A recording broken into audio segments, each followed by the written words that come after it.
Good morning, class 8th. Today we will study lesson 10 Network and Communications. Network can be defined as linking of two or more computers together so that sharing of resources like file, printers, or some electronic communication can take place. Network is of two types: Internet, which is a global network of computers by which we can share data with anyone in the world. Then we have intranet, in which only users of an organization can share resources. Advantages of computer network. The advantages are sending and receiving files using network is rapid or fast.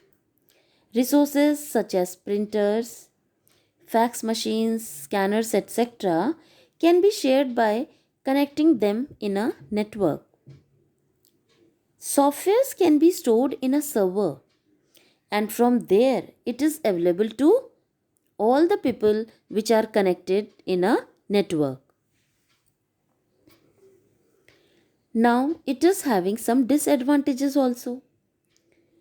If a server in which the whole information is stored gets failed, then all the users which are connected with the servers are not able to get the information. As the traffic increases on a network, the performance degrades unless it is designed properly. Sometimes it becomes difficult to manage when the numbers of computers on a network increase. Now, in order to set up a network, we need some basic components. These are server. It is a powerful computer which manages network resources, software, and files. Workstation. These are the computers which are connected to the server, and these workstation they send requests to the server whenever they need any file or resource. Then we have network interface card, NIC, which is a piece of hardware which allows computers to communicate over a computer network. Hub. It is a device that connects multiple devices and makes them work as a single network segment. You can see in this picture different components of computer.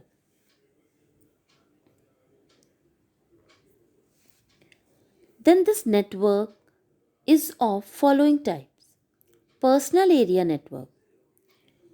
It is a network which includes communication among devices like computers, phone, tablets, etc.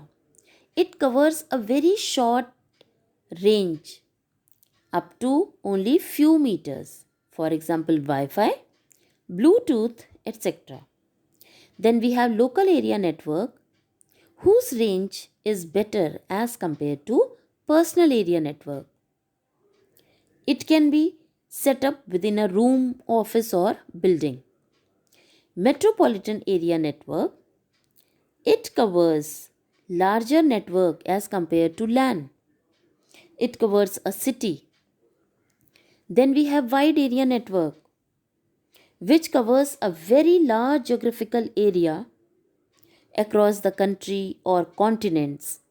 Internet is a good example of WAN. In this picture, you can see different types of networks.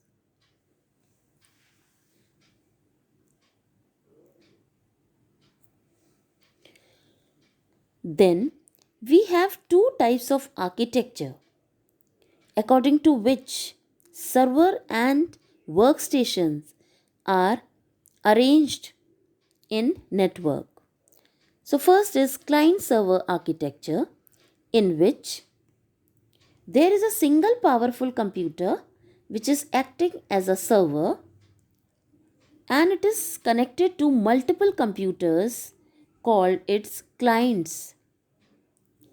Clients or workstations send requests of data to server, and server fulfills that request. Then we have peer to peer architecture in which there is no server and all the computers which are connected together have equal capability. It is very easy to set up as compared to client server architecture. So class, I hope that you must have understood the different types of network and network architecture. Thank you class.